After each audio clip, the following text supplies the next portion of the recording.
tukwaniriza ku mukutugwa ffe omuganzi okumanyikiddwa nga Uganda Mukamoli amanya n'eddoboozi bampita Ntambi Jimzo. You can follow me on Facebook, Twitter and Instagram.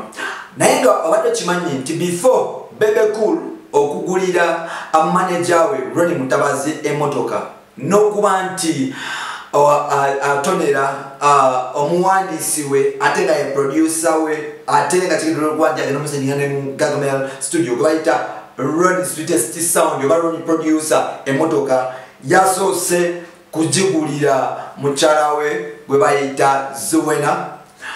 Bino n'ebirala byogenda okufuna. Tula okalire tenga kugamba nti subscribing akweno channel oba tonaba obeera okufuna bwino ku bwino.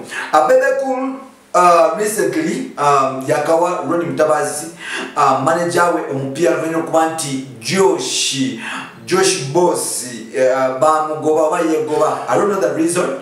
I don't know why Josh was sacked, and I don't know why Bebe Cool yasigalawo kuba nti asackinga Josh from being Gaganel band manager n'okubeera nti manager ate nga yamuleta n'engoye zeni zino Bebe Cool enaku zino Bebe Cool tajanyuma nnyo because yadizayinawo yamugoba naye nga recently yakalangirira Ronnie Mutabazi yali backup artist n'okuba nti akola n'ebintu ebirala nti amukolera ebintu ebyenjawulo yakuba nti amugoba.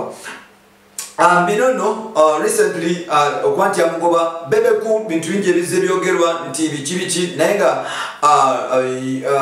weekend nga bakava Nigeria ku Guinness Football Night.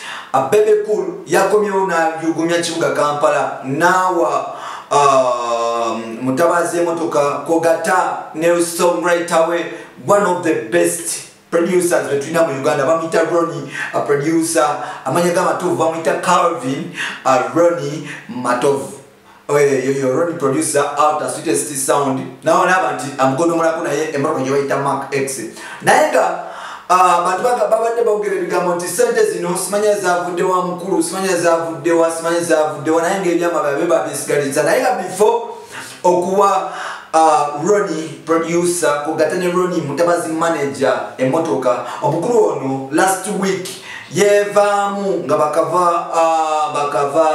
bakava Nigeria recently yagulidde Zuwena Chilema emotoka omukyalo ono abadde avuga emmotoka z'enjawulo basi ne bamwaka emmotoka ekika ekya Benz mu mawulire nga naye nga amazima gali tibali bajeyazika okuva ewo omuntu omu ne bagikomyawo era Zuwena olwamala okubisako ebifaananyi nanyiniyo n'agitwala abamu bagamba nti bagijja ku bondi emu abalala bagamba bagijja ku mugagga omu saidi z'ekololo naye nga naffe amazima tujja gabaleetera yadde nga ebyo bikyali palapase. Olunaku lwaleero last week Bebe Cool yasalawo obutayita media okuba nti yingira mu bintu bino because tumanyi nti waliwo political creations waliwo political instabilities waliwo enmity eri mu music industry nti omuntu wakolerako omuntu ekirungi bajagiza political side oba bajagiza ku music side. So nolwekyo Bebe Cool last week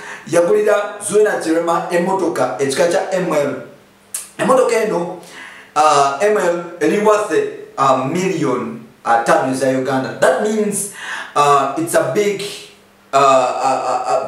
achievement for Zuwena because okuba nti omusajja ayakutirawo business olina n'ebintu ebirala n'okuba n'emmotoka kiba kyamaanyi. That means nti mu wiiki emu n'ekitundu oba wiiki emu Bebe Cool agabe milioni emmotoka 3. However much emmotoka z'endala 2 ziriko question mark nene. Why did Bebe Cool yawadde Ronnie emmotoka? In all, like Ronnie has been there for a while and he has been working for him. Why now?